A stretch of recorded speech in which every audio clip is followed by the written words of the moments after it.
नमस्कार, मैं हूं संतोष। सिटी न्यूज वैन रीवा की सांध्यकालीन समाचार सेवा में आपका स्वागत है। पेश हैं आज के मुख्य समाचार। विधानसभा अध्यक्ष का स्वास्थ्य हुआ खराब, विशेष विमान से भोपाल हुए रवाना।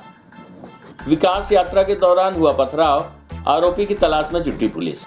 गुड़ सोलर पावर प्लांट में तेंदुओं के दिखने से मचा हड़कंप। खबरें अब विस्तार से। विधानसभा अध्यक्ष का स्वास्थ्य हुआ खराब, विशेष विमान से ले जाया गया भोपाल। ब्लड प्रेशर डाउन होने की शिकायत, चेकअप के लिए ले जाया गया भोपाल, परिजन भी गए साथ। आपको बता दें कि मध्य प्रदेश विधानसभा अध्यक्ष गिरीश गौतम का स्वास्थ्य खराब होने के कारण उन्हें तत्काल विशेष विमान से भोपाल शिफ्ट किया गया है। आज उनके सिरमौर चौराहा स्थित शासकीय आवास से चिकित्सकों की देखरेख में चुराटा हवाई पट्टी ले जाया गया, जहां विशेष विमान से उन्हें भोपाल ले जाया गया है। इस दौरान चिकित्सकों की टीम सहित उनके परिजन मौजूद रहे। पुलिस व्यवस्था के बीच आज उन्हें तकरीबन 3 बजे शासकीय आवास से पहले चुराटा हवाई पट्टी ले जाया गया, जहां से उन्हें विशेष विमान से भोपाल ले जाया गया है, जहां उनका उपचार कराया जाएगा। विधानसभा अध्यक्ष गिरीश गौतम को ब्लड प्रेशर डाउन होने की तकलीफ बताई जा रही है, जिससे उन्हें बेचैनी और घबराहट हुई थी, जिसके बाद उन्हें भोपाल विशेष विमान से उपचार के लिए ले जाया गया था। विधानसभा अध्यक्ष गिरीश गौतम को ब्लड प्रेशर डाउन होने की तकलीफ बताई जा रही थी, जिससे उन्हें बेचैनी और घबराहट हुई, जिसके बाद उन्हें भोपाल विशेष विमान से उपचार के लिए ले जाया गया है। साथ ही उनके परिजन भी भोपाल गए हैं। आपको बता दें कि एमपी के विधानसभा अध्यक्ष गिरीश गौतम की मंगलवार की दोपहर अचानक तबीयत खराब हो गई, जिसके बाद उन्हें तत्काल हेलीकॉप्टर से भोपाल रवाना किया गया। भाजपा सूत्रों की माने तो दोपहर के समय विधानसभा अध्यक्ष रीवा स्थित सिविल लाइन बंगले में आराम कर रहे थे, तभी उनका ब्लड प्रेशर डाउन होने लगा। इसके बाद तत्काल रीवा के चिकित्सकों की टीम घर पहुंची। प्राथमिक जांच में बीपी की शिकायत सामने आई है। बेहतर उपचार के लिए भोपाल के डॉक्टरों से संपर्क किया गया, वहां से भोपाल आने की सलाह दी गई। ऐसे में राज्य शासन की ओर से भोपाल स्टेट हैंगर से हेलीकॉप्टर रीवा भेजा गया। हेलीकॉप्टर दोपहर 3:15 बजे एयरपोर्ट पर आया। यहां से भोपाल स्टेट हैंगर के लिए 3:35 बजे रवाना हो गया। इस दौरान जिला प्रशासन के जिम्मेदार अधिकारी मौजूद रहे। आपको बता दें कि बातचीत में विधानसभा अध्यक्ष के बेटे एवं भाजपा नेता राहुल गौतम ने बताया कि 1 महीने से लगातार क्षेत्र में दौरे के कारण थकावट आ गई है। 67 साल की उम्र में दिन भर विकास यात्रा की सभा से हल्की हल्की बुखार थी। इसके बाद भी बाबूजी लगातार दौरे कर रहे थे। सुबह से शाम तक लगातार भाषण चल रहे थे। बीमार होने की मुख्य वजह थकावट है। भाजपा नेता ने कहा कि बाबूजी रविवार को देवतालाब क्षेत्र के पालर गांव में विकास यात्रा की सभा कर रहे थे, तभी अचानक तबीयत बिगड़ी और उनके शरीर में हरारत व हल्की बुखार थी। सोमवार को दिन भर आराम के बाद मंगलवार की सुबह राजधानी के चिकित्सकों से बात चल रही थी। ऐसे में भोपाल स्टेट हैंगर से हेलीकॉप्टर आया और उन्हें भोपाल रवाना किया गया। प्रस्तुत है एक झलक। विकास यात्रा में हुआ पथराव, नशे में आए असामाजिक तत्वों ने बरसाए पत्थर, कई लोग हुए जख्मी। रीवा की मऊगंज विधानसभा क्षेत्र के नाउन खुर्द गांव में हो रहे विकास यात्रा कार्यक्रम के दौरान एक युवक के द्वारा विकास यात्रा में शामिल भीड़ के ऊपर पत्थरबाजी की गई। आपको बता दें कि विकास यात्रा कार्यक्रम के दौरान एक युवक के द्वारा विकास यात्रा में शामिल भीड़ के ऊपर पत्थरबाजी की गई, जिसमें तकरीबन 4 से 5 लोगों को चोटें आई हैं। साथ ही घटना में एक बच्ची को गंभीर चोट भी आई है, जिसके बाद तत्काल उसे अस्पताल में भर्ती कराया गया। वहीं घटना के बाद पुलिस की टीम मामले पर प्रकरण पंजीबद्ध करते हुए आरोपी की तलाश शुरू कर दी है। बताया जा रहा है कि घटना को अंजाम देने वाले आरोपी उस वक्त नशे में था और स्थानीय विधायक प्रदीप पटेल के संबोधन शुरू होने के साथ ही उसने भीड़ के ऊपर पत्थर बरसाने शुरू कर दिए। आपको बता दें कि दरअसल मध्य प्रदेश सरकार के द्वारा सरकार की योजनाओं को घर घर तक पहुंचाने के लिए विकास यात्रा निकाली जा रही है, जिसके लिए सरकार ने प्रत्येक गाँव में जाकर सरकारी योजनाओं को बताने का काम शुरू किया है। परंतु सरकार की इस यात्रा को जगह जगह पर लोगों के विरोध का सामना भी करना पड़ रहा है। सरकार के प्रति लोगों का असंतोष विकास यात्रा में भरपूर देखने को मिलता है। इसी कड़ी में रीवा जिले के मऊगंज विधानसभा क्षेत्र अंतर्गत नाउन खुर्द गांव में हो रहे विकास यात्रा कार्यक्रम के दौरान पथराव की घटना सामने आई है। जानकारी के मुताबिक मऊगंज विधानसभा क्षेत्र के बीजेपी विधायक प्रदीप पटेल विकास यात्रा के साथ नाउन खुर्द गाँव पहुंचे थे, जहाँ पर पहले तो सरकार की योजनाओं का बखान किया गया। इस दौरान जैसे ही बीजेपी विधायक प्रदीप पटेल अपने संबोधन के लिए मंच पर खड़े हुए, भीड़ में शामिल एक असामाजिक तत्व ने भीड़ के ऊपर पथराव करना शुरू कर दिया। घटना पर जानकारी देते हुए पुलिस अधीक्षक नवनीत भसीन ने बताया कि पत्थरबाजी की घटना में तकरीबन 4 से 5 लोग घायल हुए हैं। वहीं घटना में एक बच्ची को गंभीर चोट आई है, जिसे इलाज के लिए अस्पताल में भर्ती कराया गया है। वहीं पत्थरबाजी घटना के बाद मौके पर पहुंची पुलिस की टीम ने घटना की गंभीरता को देखते हुए तत्काल प्रकरण पंजीबद्ध कर आरोपी की तलाश शुरू कर दी है। पुलिस अधीक्षक नवनीत भसीन का कहना है कि घटना के वक्त आरोपी नशे में धुत था, जिसकी वजह से उसने पत्थरबाजी की घटना को अंजाम दिया है। हालांकि अभी घटना के अन्य कारणों की जानकारी नहीं लग पाई है तथा आरोपी की गिरफ्तारी के बाद ही उससे पूछताछ की जाएगी। प्रस्तुत है घटना के संबंध में रीवा एसपी नवनीत भसीन से प्राप्त जानकारी के अंश। यात्रा के दौरान एक घटना घटी है, क्या पूरा मामला, किसकी सूचना? हनुमना क्षेत्र में कल विकास यात्रा के दौरान शाम को लगभग 7-7:30 बजे के आसपास जो आम सभा के दौरान एक व्यक्ति जो शराब का सेवन किया हुआ था वो आया और उसने बीच में यात्रा में कुछ अपना प्रलाप शुरू किया, बातचीत शुरू की, जो कि उसको बाकी लोगों ने समझा के विदा कर दिया। उसके पश्चात वो थोड़ी देर बाद जो पंचायत भवन है उसके पीछे जाके उसने 4-5 पत्थर वहाँ से फेंके और उसके चलते एक बच्ची को चोट आई। तत्काल जो भी सूचना मिलने पर आसपास के थानों का फोर्स पहुंच गया और उसके बाद हमने 2 FIR उसके विरुद्ध पंजीबद्ध कर ली हैं और बच्ची का इलाज करा दिया गया है, वो ठीक है। अभी हमारी टीमें लगी हुई हैं आरोपी को राउंड अप करने के लिए। आरोपी को राउंड अप करने के पश्चात, गिरफ्तार करने के पश्चात हम उसका अन्य कार्रवाई प्लान कर रहे हैं कि उसका रिकॉर्ड देखते हुए 110 की कार्रवाई भी SDM कार्यालय में प्रस्तावित की जा रही है। पत्थरों में किसी को चोट हुई है? एक बच्ची को चोट आई थी, इसका ट्रीटमेंट करा दिया गया है और बाकी किसी को अन्य सामान्य पत्थर से लगी थी, उसकी कोई समस्या उनको नहीं है।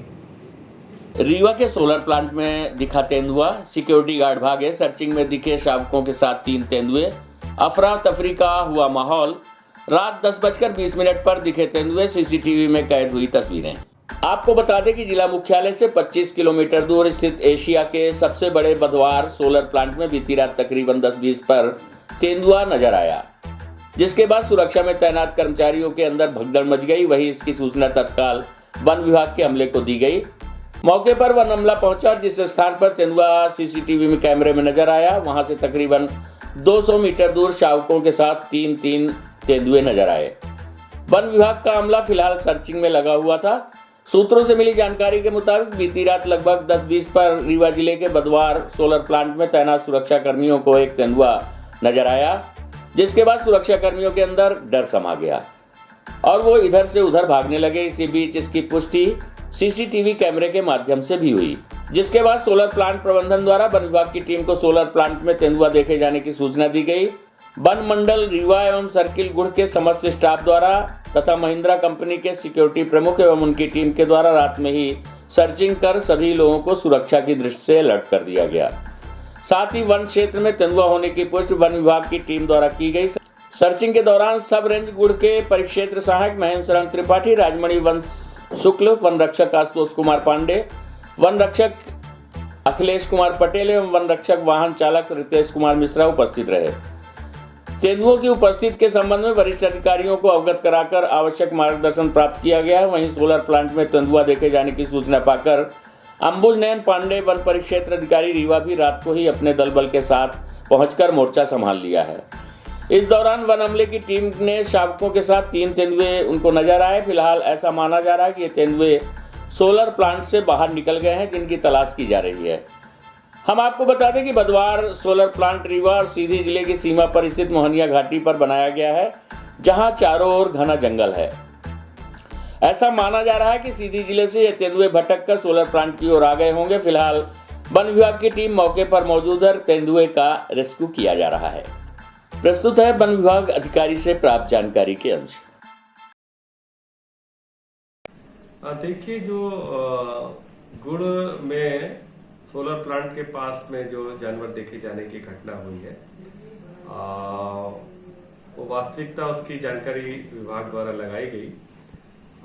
सोलर प्लांट के से लगा हुआ जो वन क्षेत्र है, उस वन क्षेत्र में एक मादा तेंदुआ जो है अपने 2 छोटे बच्चों के साथ में विचरण कर रही थी। जो सोलर प्लांट के जो परिसर के अंदर में जो वॉच टावर लगा है, उस वॉच टावर के कर्मचारी ने उसको देखा है और उन्होंने जो वन विभाग को सूचना दी थी, उस आधार पर वन विभाग ने वहां पर जांच पड़ताल करने के पश्चात में पाया कि एक मादा तेंदुआ अपने 2 बच्चों के साथ में घूम रही थी, जो सोलर प्लांट से लगे हुए जंगल में फिर वापस चली गई। वन विभाग की टीम वहां पहुंची थी उन्होंने वन विभाग को सूचना दी तो हमारी टीम वहां गई थी, उन्होंने जानकारी लिया है और जानकारी लेने के बाद में ये जानकारी मिल पाई है कि एक मादा तेंदुआ अपने बच्चों के साथ में उस वन क्षेत्र में विचरण कर रही है। वो रात की बात है, वो रात में सोलर प्लांट के कर्मचारी ने वॉच टावर के ऊपर से उसको देखा था और वो वन्य प्राणी तो फिर इसी वन क्षेत्र में चला गया है और विभाग की तरफ से हमने आसपास के गांवों में मुनादी कराई है कि एक मादा तेंदुआ अपने बच्चों के साथ में उस क्षेत्र में विचरण कर रही है, तो लोग जंगल में ना जाएं और सावधानी बरतें। रीवा में एक और कन्या महाविद्यालय खोले जाने की मांग को लेकर एनएसयूआई ने घेरा कलेक्ट्रेट, मुख्यमंत्री के नाम सौंपा ज्ञापन। विगत कई वर्षों से रीवा में एक और कन्या महाविद्यालय खोले जाने की जा रही है मांग। आपको बता दें कि छात्र संगठन एनएसयूआई टीआरएस कॉलेज रीवा के छात्र संघ अध्यक्ष द्वारा आज मुख्यमंत्री के नाम कलेक्ट्रेट रीवा को 3 सूत्री मांगों को लेकर ज्ञापन पत्र सौंपा गया है। टीआरएस कॉलेज के एनएसयूआई छात्र संघ अध्यक्ष ने बताया कि विगत कई वर्षों से हम लोगों के द्वारा रीवा में एक और कन्या महाविद्यालय खोलने की मांग की जा रही है, लेकिन आश्वासन के सिवा कुछ भी नहीं मिल रहा है। छात्रों ने कहा कि कांग्रेस सरकार में शिक्षा मंत्री रहे जीतू पटवारी ने रीवा में एक और कन्या महाविद्यालय दिए जाने की घोषणा की थी, लेकिन सरकार चले जाने के कारण ये मांग पूरी नहीं हो सकी। उन्होंने कहा कि विधानसभा अध्यक्ष द्वारा भी एक कन्या महाविद्यालय दिए जाने की बात कही गई थी, लेकिन आज तक उसमें भी कोई पहल नहीं की गई। छात्रों का कहना है कि प्रवेश के दौरान सामान्य छात्राओं को प्रवेश लेने में बड़ी कठिनाइयों का सामना करना पड़ता है और उन्हें प्रवेश भी कम ही मिलता है। इसके अलावा 60% की बाध्यता भी छात्राओं के सामने आ जाती है। शहर में अगर एक और कन्या महाविद्यालय का निर्माण करा दिया जाता है तो इससे छात्राओं को बड़ी सहूलियत मिलेगी और पठन पाठन की व्यवस्था भी अच्छी हो जाएगी। प्रस्तुत है एनएसयूआई के पंकज उपाध्याय से प्राप्त जानकारी के अंश। आज हम लोगों ने माननीय मुख्यमंत्री भारतीय राष्ट्रीय छात्र संगठन एनएसयूआई के छात्र नेताओं द्वारा विगत कई वर्षों से एक कन्या महाविद्यालय की मांग को लेकर हम लोग आंदोलन कर रहे हैं। 2-3 वर्षों से लगातार एनएसयूआई एक कन्या महाविद्यालय की मांग कर रही है, क्योंकि एडमिशन के समय जो सामान्य परिवार की छात्राएं होती हैं, एडमिशन के समय उनको समस्या आती है। इसके पहले हमारी कमलनाथ जी की सरकार थी, जब जीतू पटवारी जी मंत्री हुआ करते थे, शिक्षा मंत्री, उन्होंने एक कन्या महाविद्यालय की देने की घोषणा की थी।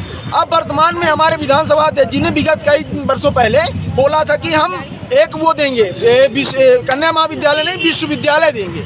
तो हमारी ये मांग है, आज माननीय मुख्यमंत्री जी के नाम ज्ञापन दे रहे हैं हम लोग कलेक्टर साहब को, कि हमारी मांगों को पूरी किया जाए और एक कन्या महाविद्यालय दिया जाए, क्योंकि रीवा में एक कन्या महाविद्यालय की बहुत ज़्यादा आवश्यकता है। इसके पहले हम लोगों ने पूर्व प्रदेश अध्यक्ष एनएसयूआई की मंजुल त्रिपाठी जी के नेतृत्व में कमिश्नर कार्यालय घेराव कर चुके हैं। पूर्व शहर अध्यक्ष गुरमीत सिंह मंगू भैया के नेतृत्व में कई बार हम लोगों ने आंदोलन भी किया है। इसके लिए हम लोगों की ये जो मांग है, ये छात्र लगातार जो मांग कर रही हैं, उनको एडमिशन के समय समस्या होती है, उसके लिए हमको आंदोलन करना पड़ता है। 60% की बाध्यता आ जाती है। उसके बाद क्या होता है, कई छात्र छात्राएं एडमिशन से वंचित रह जाते हैं और सामान्य परिवार की छात्र छात्राएं शिक्षा ग्रहण नहीं कर पाते। तो हमारी मुख्यमंत्री जी से मांग है कि जल्द से जल्द हमारी मांगों को, जो भारतीय जनता पार्टी विकास यात्रा निकाल रही है, अगर ये सच में विकास यात्रा है तो उस विकास यात्रा में हमारी कन्या महाविद्यालय भी शामिल करें और रीवा जिले को एक कन्या महाविद्यालय दें। क्या नाम है? नाम पंकज उपाध्याय, टीआरएस कॉलेज के एनएसयूआई अध्यक्ष। नई दिल्ली के कर्तव्य पथ पर रीवा की बेटी स्वेच्छा गुप्ता अपना प्रदर्शन करने के बाद रीवा अपने माता पिता और परिजनों से मिलने पहुंची। इस दौरान डीआईजी नवनीत भसीन ने पुलिस विभाग की ओर से उन्हें बधाई देते हुए प्रसन्नता व्यक्त की। आपको बता दें कि मिंदी की बेटी स्वेच्छा गुप्ता सीनियर अंडर ऑफिसर के रूप में चयनित हुई थी। परेड में गर्ल्स एनसीसी बैंड टीम को लीड कर रही थी। इनके इस चयन से रीवा ही नहीं अपितु पूरा विंध्य एवं मध्य प्रदेश गौरवान्वित हुआ। स्वेच्छा गुप्ता बिरला बालिका विद्यापीठ पिलानी राजस्थान में पढ़ रही थी। उनका चयन सीनियर अंडर ऑफिसर के रूप में हुआ। गर्ल्स एनसीसी बैंड ग्रुप में कुल 51 कैडेट्स हिस्सा ली थी। बिरला बालिका विद्यापीठ पिलानी का ये बैंड ग्रुप 1960 से लगातार गणतंत्र दिवस की परेड में हिस्सा ले रहा है। स्वेच्छा जब विद्यापीठ में पढ़ाई करने के लिए पहुंची तो वहां लगे हुए दिल्ली परेड के स्लोगन को देखकर न सिर्फ प्रभावित हुई, बल्कि उन्होंने मन में तय किया कि एक दिन वे भी इस परेड का हिस्सा बनेंगी और इसके लिए वे तैयारी में लगी रही। वहीं इस वर्ष उनका सपना अब जाकर के पूरा हुआ है। आपको बता दें कि स्वेच्छा गुप्ता के पिता सुनील कुमार गुप्ता मध्य प्रदेश पुलिस में इंस्पेक्टर के पद पर कार्यरत हैं तथा वर्तमान में रीवा शहर के थाना प्रभारी समान के पद पर पदस्थ हैं। सुवेक्षा गुप्ता ने बताया कि मां डॉक्टर विनीता गुप्ता एवं पिता सुनील कुमार गुप्ता ने बचपन से ही उन्हें सपोर्ट किया और आगे बढ़ने की प्रेरणा दी, जिससे आज उन्होंने ये मुकाम हासिल किया है। डीआईजी नवनीत भसीन ने सुवेक्षा को बधाई देते हुए कहा कि ये पुलिस विभाग के लिए गर्व की बात है। सुवेक्षा आज के युवा वर्ग के लिए एक प्रेरणा है। प्रस्तुत है डीआईजी नवनीत भसीन एवं सुवेक्षा गुप्ता से प्राप्त जानकारी के अंश। गणतंत्र दिवस परेड में दिल्ली में रीवा से हमारे ज़िले में पदस्थ टीआई सुनील गुप्ता की सुपुत्री सुवेक्षा गुप्ता ने भाग लिया था। ये पुलिस विभाग और रीवा जिला दोनों के लिए गर्व का विषय है। ऐसे बच्चे बाकी लोगों के लिए भी प्रेरणा स्रोत बनते हैं। आज हमने उनसे मिलकर उनको शुभकामनाएं दी और उनके उज्जवल भविष्य की कामना की है। हम आशा करते हैं कि वो निरंतर इस प्रकार तरक्की और प्रगति करके अपने पेरेंट्स का और रीवा जिले का नाम रोशन करेंगे। ने आपका सम्मान किया है, कैसा लग रहा है आपको? अच्छा लग रहा है, जैसे डैडी के उस पे मेरे को आगे और सम्मान करने को मिला। उन्होंने बहुत बोला कि आगे के लिए अच्छा करना, फ्यूचर के लिए उन्होंने बहुत सारी बेस्ट विशेस दी। और जैसे कि उन्होंने बोला कि ज़िले के लिए भी ये प्राउड का मोमेंट है और पेरेंट्स के लिए भी है, तो अच्छा लगता है जब ऐसे आगे चल के आपको जब सम्मान मिलता है, जब आप कुछ करके आते हो। अच्छा लगता है। यहाँ से इतने छोटे से शहर से आप इतने बड़े बैंड ग्रुप का वो कर रही थी, कमान कर रही थी, कैसा लग रहा था उस वक्त आपको? जब कोई छोटी जगह से बड़ी जगह जाते हैं तो अच्छा लगता है। यहाँ से वहाँ तक जाने के लिए भी बहुत मेहनत की थी और जब मेहनत साकार हुई तो वो आज उसकी खुशी अलग तरीके से, फिर जब उस चीज़ के लिए सम्मान भी मिल रहा है तो वो भी अच्छा लग रहा है। यहाँ से वहाँ तक जाने के लिए एक पूरा प्रॉपर एक प्रोसीजर हुआ था जिसमें सिलेक्शन हुए थे, हमारे बहुत लेवल पे हुए थे, तो अच्छा लगता है। बस मेहनत पर डिपेंड करो, अपनी मेहनत इतने अच्छे से करो कि जिस चीज़ के लिए तुम कर रहे हो वो चीज़ तुम्हारी हो जाए। अपनी मेहनत पर, इस चीज़ पे मेहनत पर डिपेंड करता है। पीएम सर ने भी सम्मान किया था उस सब, वो भी अच्छा लगा था। अब वो तो बहुत बड़े ऊपर लेवल का हो गया, तो अच्छा लगता है, चाहे वो कैसा भी हो, चाहे छोटे स्तर पे। झिरिया से शराब दुकान हटाने एमआईसी सदस्य एवं पार्षद धनेन्द्र सिंह बघेल ने कलेक्टर को लिखा पत्र। स्कूल, कॉलेज एवं मोहल्ले की महिलाओं को हो रही समस्या का पत्र में किया जिक्र। आपको बता दें कि सरकार द्वारा नई शराब नीति लागू करने की घोषणा के साथ ही अब उन शराब दुकानों को लेकर विरोध शुरू हो गया है, जिनको लेकर पहले भी लोग आपत्तियां दर्ज कराते रहे हैं।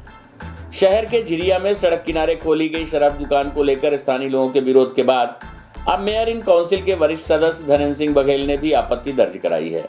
उन्होंने कलेक्टर को पत्र लिखा है, कहा है कि झिरिया में जहां शराब की दुकान संचालित है उसके नजदीकी कॉलेज और स्कूल भी हैं। मोहल्ले के लोगों का निकलना भी इसके पास से होता है, जहां आए दिन शराबियों की अभद्रता का शिकार महिलाओं को होना पड़ता है। इसको लेकर समय समय पर स्थानीय लोगों ने नाराजगी जाहिर की है। उन्होंने कलेक्टर को लिखा कि पूर्व में प्रशासन ने स्थानीय लोगों के विरोध के बावजूद यहां पर दुकान संचालित कराई थी और आश्वासन दिया था कि इसके लिए विकल्प तलाशे जा रहे हैं। आपको बता दें कि उन्होंने कलेक्टर को लिखा है कि पूर्व में प्रशासन ने स्थानीय लोगों के विरोध के बावजूद यहां पर दुकान संचालित कराई थी और आश्वासन दिया था कि इसके लिए विकल्प तलाशे जा रहे हैं। अब तक दुकान को हटाने संबंधी कोई प्रयास नहीं किए गए, जिसके चलते स्थानीय पार्षद एवं मेयर इन काउंसिल के सदस्य ने कलेक्टर को पत्र लिखकर कार्यवाही की मांग की है। साथ ही धनेन्द्र सिंह ने कहा कि यदि प्रशासन उनकी मांगों को नहीं सुनेगा तो स्थानीय लोगों के साथ सड़क पर उतरने से भी वो परहेज नहीं करेंगे। प्रस्तुत है एमआईसी सदस्य धनेन्द्र सिंह से प्राप्त जानकारी के अंश। मैंने माननीय कलेक्टर साहब को पत्र दिया है और पूर्व में भी कलेक्टर साहब को पत्र के माध्यम से अवगत कराया गया था कि जो झिरिया में वाइन साहब की दुकान है, वहाँ पे हमारे मोहल्ले के कम से कम 200 से 2500 लोगों को निवासरत है। स्कूल, शैक्षणिक संस्थान, झिरिया कुंड ऐतिहासिक है, सामने शंकर जी का मंदिर है और आवागमन भी है, जिससे हमारे मोहल्ले और आम जनमानस को काफ़ी समस्या हो रही है। शाम के समय तो वहाँ पे बिल्कुल जमावड़ा लग जाता है, जहाँ पे हमारी बहन बेटियों को निकलना मुश्किल हो जाता है। तो मेरा कलेक्टर साहब से निवेदन है कि वो दुकान को कहीं अन्य जगह शिफ्ट कर दें, जिससे कि वहाँ का माहौल सही रहे। अभी मुख्यमंत्री जी ने ये कहा कि हाथा हटाए जाए सारे और शराब दुकानों पीने की व्यवस्था पूरी तरह से बंद की जाए। तो भारतीय जनता पार्टी की जो वर्तमान में सरकार है, उनकी खुद की पूर्व मुख्यमंत्री एक तरफ दारू की वाइन्स का विरोध कर रही हैं, शराब का, और उनके खुद के वर्तमान के मुख्यमंत्री वाइन शॉप गली गली खोलने के लिए कैबिनेट में पास किया। इसके पूर्व भी आप लोगों को मालूम होगा कि 500 रुपये में वो लाइसेंस दे रहे हैं घर में, घर घर खोलने के लिए। तो वो तो कुछ भी कर सकते हैं, भारतीय जनता पार्टी शराब बंद नहीं करना चाहती। शराब गली गली में, मोहल्ले में बिकवाने की कोशिश कर रही है। क्या मानते हैं, क्या जब शासन तो नहीं क्या है तो क्या दुकान हटा पाएंगे? मेरा प्रयास करना काम है। पूर्व में मुझे याद है कि मेरे मोहल्ले के लोग माननीय विधायक राजेंद्र शुक्ला जी के यहाँ भी गए थे, तो माननीय राजेंद्र शुक्ला जी ने दुकान हटाने की बात नहीं किया, बल्कि उन्होंने ये कहा कि यहाँ पे मैं दीवार खड़ी करवा दूंगा जिससे आप लोगों को कोई दिक्कत न हो। आप मतलब चालू रास्ते पे आप दीवार खड़ी करवाने की बात कर सकते हैं, लेकिन दुकान हटाने की आप बात नहीं कर सकते। तो मेरा माननीय आपके माध्यम से माननीय कलेक्टर साहब से विनम्र निवेदन है कि हमारे वार्ड से दुकान को अन्य जगह शिफ्ट किया जाए, जिससे हमको और हमारे मोहल्ले वार्ड वासियों को जान माल का खतरा न हो और सुरक्षा प्रदान हो उनको। गुड़ में लगेगी किसान महापंचायत, राष्ट्रीय प्रवक्ता चौधरी राकेश टिकैत सहित कई किसान नेता करेंगे शिरकत। रीवा जिले के गुड़ में 24 फरवरी को किसान महापंचायत का आयोजन किया जा रहा है। तहसील कार्यालय के प्रांगण में होगा आयोजन। आपको बता दें कि जिले के गुड़ में 24 फरवरी को किसान महापंचायत का आयोजन किया जा रहा है। तहसील कार्यालय प्रांगण में होने वाले इस आयोजन में पूरे संभाग से किसानों के एकत्रित होने की संभावना जताई जा रही है। आज एक प्रेस वार्ता के दौरान किसान नेता शिव सिंह ने बताया कि किसानों की विभिन्न समस्याओं को लेकर किसान महापंचायत का आगाज किया जा रहा है, जिसमें फसलों के उचित लाभकारी मूल्य के लिए स्वामीनाथन आयोग की रिपोर्ट को केंद्र सरकार को लागू करने के लिए मांग उठाई जाएगी। साथ ही एमएसपी गारंटी कानून को अमली जामे पहनाने के लिए विभिन्न मुद्दों पर चर्चा होगी। ये जानकारी आज एक प्रेस वार्ता के दौरान किसान नेता शिव सिंह के द्वारा दी गई। आइए सुनते हैं कार्यक्रम को लेकर क्या कहना है किसान नेता शिव सिंह का। ये आज संयुक्त किसान मोर्चा एवं भारतीय किसान यूनियन टिकैत की साझा प्रेस कॉन्फ्रेंस है और यहाँ 24 फरवरी को गुड़ तहसील प्रांगण में भारतीय किसान यूनियन द्वारा बड़ी किसान महापंचायत का आयोजन किया गया है। और उसमें जो हमारे मुद्दे हैं, वो जो एमएसपी का मुद्दा है, जो हमारे राष्ट्रीय स्तर के मुद्दे हैं संयुक्त किसान मोर्चा के, एमएसपी का मुद्दा है, लखीमपुर खीरी घटनाकांड के मुख्य आरोपी अजय मिश्रा टेनी की गिरफ्तारी बर्खास्तगी का मामला है, और जो किसानों के खिलाफ मामले दर्ज हुए हैं वो मामला है। ये राष्ट्रीय स्तर पर माननीय टिकैत जी पूरी तरह से पूरे देश में जाकर के इन मुद्दों की लड़ाई लड़ रहे हैं और किसानों में एकता बनाने का काम कर रहे हैं। और उस महापंचायत में जो हमारे स्थानीय मुद्दे हैं, स्थानीय मुद्दे जैसे सुअर पशुपालकों का जो हमारा 5 महीने से रीवा के अंदर संयुक्त किसान मोर्चे की अगुवाई में आंदोलन चल रहा है, वो मामला है। और वहाँ जो हवाई पट्टी के किसानों का मामला है, जो उनके मुआवजे का मामला है, उनको विस्थापित करने का मामला है, ये भी मामला हमारे आंदोलन का हिस्सा है। और रेलवे का मुद्दा भी उस किसान महापंचायत में रखा गया है। जो वादा किया था सरकार ने, भूमि अधिग्रहण किया, इसके बाद नौकरी नहीं दिया, तो किसान वहाँ भी आंदोलित हैं, वो भी मामला हमारे राष्ट्रीय किसान महापंचायत का हिस्सा है। और सबसे बड़ी जो रीवा सहित पूरे देश में समस्या है आवारा पशुओं की, उस आवारा पशुओं का भी मामला बड़े मुस्तैदी से हमारे आंदोलन का हिस्सा है। और तमाम क्षेत्रीय मुद्दे हैं, 15 सूत्री मांगों को लेकर के हमारी यह महापंचायत है। तो इस तरह से टिकैत जी यहाँ पर आकर के और राष्ट्रीय नेता उनके साथ आएंगे, जो महापंचायत को सम्मेलन संबोधित करेंगे। और उसके बाद जो है आगामी जो भी रणनीति होगी उसका आगाज़ वो रीवा से करेंगे और बड़ा आंदोलन देश में मार्च माह में शुरू होने वाला है। ये सारी तैयारियां हैं और रीवा की जो हिस्सेदारी है हमारे किसान साथियों की, तमाम संगठनों की, वो बहुत बड़ी हिस्सेदारी, हम सबको बधाई देते हैं। और पूरे रीवा संभाग स्तर के किसान साथियों से, नौजवान साथियों से, मजदूर भाइयों से, समाज सेवियों से हम अपील करते हैं कि किसान नेता राकेश टिकैत जी को सुने और उस महापंचायत को सफल बनाएं। आज की खबरों में बस इतना ही। कल हम फिर हाजिर होंगे कुछ नई खबरों के साथ। तब तक के लिए हमें इजाजत दीजिए। नमस्कार।